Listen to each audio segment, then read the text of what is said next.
Guys, welcome to logical study YouTube channel. चलिए आज हम math olympiad algebra problem solve करने वाले हैं। क्वेश्चन है w की पावर 9 इक्वल 3 की पावर w। तो यहाँ गाइस हमें w की वैल्यू है ना फाइंड करनी है। सेम अपना क्वेश्चन लिख लेते हैं। गाइस यदि आपको ऐसे क्वेश्चन मिलते हैं तो इस क्वेश्चन को सॉल्व करने के बाद आप काफ़ी आसान तरीके से इस टाइप के क्वेश्चन को सॉल्व कर सकेंगे। सेम हमने क्वेश्चन लिख लिया। अब यहाँ गाइस हमें क्या करना है, हमें वैल्यू w की फाइंड करनी है। तो हम अगले स्टेप में क्या कर देंगे, पावर में है ना दोनों साइड में हम क्या ले लेंगे, power 1 divide by w whole power equal whole power 1 divide by w, या फिर आप ऐसा समझो कि पावर में 1 डिवाइड बाई w का है ना मल्टीप्लाई करा दो। अब यहाँ आप जानते हैं कि इस सिचुएशन में है ना पावर का आपस में मल्टीप्लाई हो जाता है। इसका रूल होता है a की power m whole power n, power का आपस में मल्टीप्लाई होकर हो जाएगा a की power m into n, right. Same यहाँ आप मल्टीप्लाई करा देंगे तो यहाँ आ जाएगा w की power 9 divide by w multiply करोगे और यहाँ w से w कैंसिल होके ओनली 3 बचेगा। अब यहाँ हमें फिर से क्या करना है कि हम 1 डिवाइड बाई 9 से मल्टीप्लाई कराएंगे पावर में दोनों साइड में, है ना, इक्वल 3 की पावर 1 डिवाइड बाई 9। अब यहाँ 9 से 9 है ना एलएचएस साइड में कैंसिल हो जाएगा, तो अगले स्टेप में आ जाएगा ये w की पावर 1 डिवाइड बाई w और यहाँ आ जाएगा 3 की पावर 1 डिवाइड बाई 9 सेम ही रहेगा। और यहाँ गाइस हमने है ना 3 की power 3 divide by 3 into 1 divide by 9 लिखा है, ये भी आपको ध्यान रखना है ना।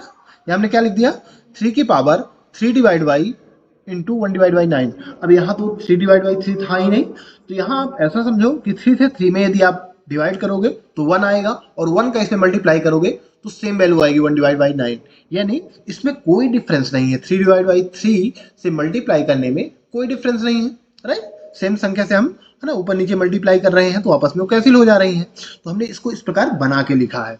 अब इसको हम क्या करेंगे अगले स्टेप में, कुछ इस प्रकार लिख सकते हैं w की power 1 divide by w equal, इसको हम लिख सकते हैं 3 into 1 divide by 3 into 1 divide by 9, right. इसको हम इस प्रकार लिख सकते हैं, मल्टीप्लाई करोगे 3 डिवाइड बाई 3 ही बनेगा, राइट। अब यहाँ आप जानते हैं कि जिस प्रकार यहाँ a की power m whole power n है ना तो आपस में मल्टीप्लाई हो जाता है, उसी प्रकार यदि इस प्रकार में है ना पावर मल्टीप्लाई में लिखी हुई है तो हम इसको है ना इस रूप में चेंज कर सकते हैं। LHS है ना, LHS साइड में जो दी हुई वैल्यू फॉर्मूले में उसको हम इस प्रकार भी चेंज कर सकते हैं और एक्सचेंज भी कर सकते हैं इन दोनों है ना पावर को। तो सेम यहाँ हम इसको अगले स्टेप में लिख सकते हैं w की power 1 divide by w same लिख लेंगे और यहाँ हम 3 की पावर 3, राइट, इस 3 को हमने है ना इसके साथ लिख लिया whole power 1 divide by 3 into 1 divide by 9। अब आपस में इनका मल्टीप्लाई करा दो तो अगले स्टेप में आ जाएगा ये 1 डिवाइड बाई w, ब्रैकेट की वैल्यू 27 हो जाएगा, 3 की पावर 3 यानी 27 और यहाँ मल्टीप्लाई कराओगे तो यहाँ भी आ जाएगा 1 1 जा 1 3 9 जा 27। अब यहाँ गाइस आप देख सकते हैं कि बेस और एक्सपोनेंशियल वैल्यू हमारी सेम हो रही है ना, w की पावर 1 डिवाइड बाई w और 27 की पावर 1 डिवाइड बाई 27, यानी बेस और एक्सपोनेंशियल वैल्यू दोनों साइडों में LHS और RHS दोनों साइडों में इक्वल है। तो हम यहाँ एक फॉर्मूला देख लेते हैं, a की पावर a इक्वल b की पावर b यदि बेस और एक्सपोनेंशियल वैल्यू LHS और RHS साइड में इक्वल हो, है ना, तो हम इसको लिख सकते हैं a इक्वल b, यानी यहाँ हम लिख सकते हैं w इक्वल 27 और यही हमें w की वैल्यू मिल चुकी है ना। हमें w की वैल्यू फाइंड करनी थी और w की वैल्यू हमें मिल चुकी है 27। अब गाइस हमने जो w की वैल्यू फाइंड की है 27 वो सही है फिर गलत, हमने जो वैल्यू है ना फाइंड की है कैसे पता करेंगे, तो चलिए वेरीफाई कर लेते हैं क्वेश्चन को। वेरिफिकेशन का रूप आप जानते हैं कि जो हमने w की वैल्यू फाइंड की है उसको हम है ना अपने क्वेश्चन में सेटिस्फाई कराएंगे। यदि सेटिस्फाई हो रही है तो ये w की वैल्यू सही मानी जाएगी, नहीं हो रही तो रॉन्ग मानी जाएगी। वो कैसे, इसमें है ना w की वैल्यू पुट करने पर दोनों साइडें हमारी सॉल्व करने पर इक्वल होनी चाहिए, दोनों साइडें इक्वल होती हैं तो w की वैल्यू सही मानी जाती है।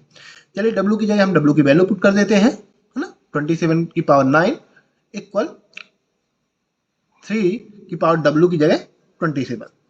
अब यहाँ गाइस हमें क्या करना है, आप जानते हैं अगली स्टेप में 27 को हम क्या लिख सकते हैं, 3 की पावर 3 होल पावर 9 सेम लिख लेंगे इक्वल 3 की पावर 27 सेम लिख लेना है। अब आप फिर से जानते हैं कि पावर का आपस में मल्टीप्लाई हो जाता है ना, तो यहाँ अगले स्टेप में आ जाएगा 3 की पावर 3 9 या 27 इक्वल 3 की पावर 27, यानी LHS इक्वल RHS हमें प्राप्त हो रहा है। दोनों साइडें आपस में इक्वल हो रही हैं, यानी हमने जो W की वैल्यू फाइंड की है वो पूर्णतः सत्य मानी जाएगी। तो गाइस यदि ऐसे क्वेश्चन मिलते हैं तो आप काफी आसान तरीके से उनको सॉल्व कर सकते हैं। इसी के साथ हम अपना वीडियो समाप्त करते हैं। यदि आपको इसी प्रकार मैथ से रिलेटेड वीडियो देखना है तो आप हमारे चैनल को सब्सक्राइब करें, लाइक करें, जो भी आपके क्वेश्चन रहे कमेंट बॉक्स में कमेंट करें, उनके आंसर आपको प्रोवाइड करा दिए जाएंगे। जय हिंद, जय भारत।